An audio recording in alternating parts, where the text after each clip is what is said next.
گفتی شتاب رفتن من از برای توست، آهسته تر برو که دلم زیر پای توست.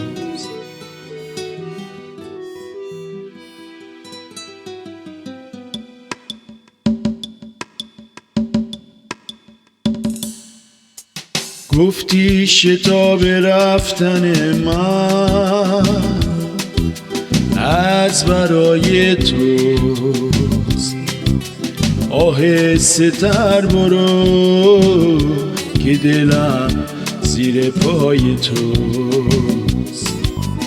با غر می گریزی و گویا که غافلی، آرام سایه‌ای همه جا در کنار توست.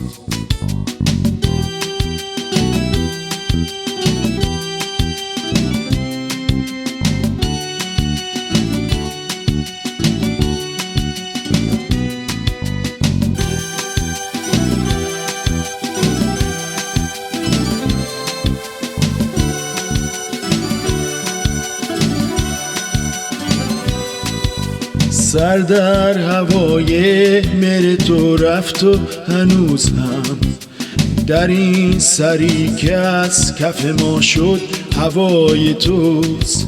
خوش می روی به خشم و به ما رو نمی کنی، این دیده از قفا به امید وفای توست.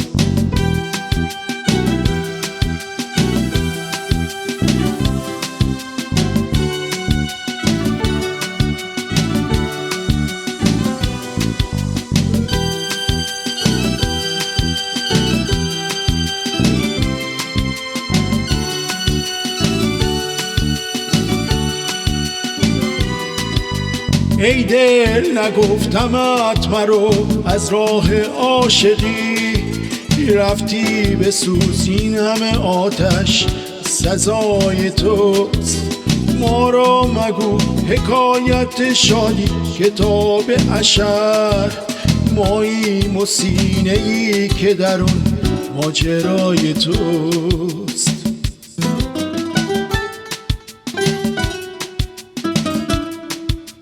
بیگانم ز عالم و بیگانه ای ز ما، بیچاره آن کس که دلش آشنای توست. بگذشت و گفت این به قفس افتاده کیست، گفتم که این پرنده محزون همای توست.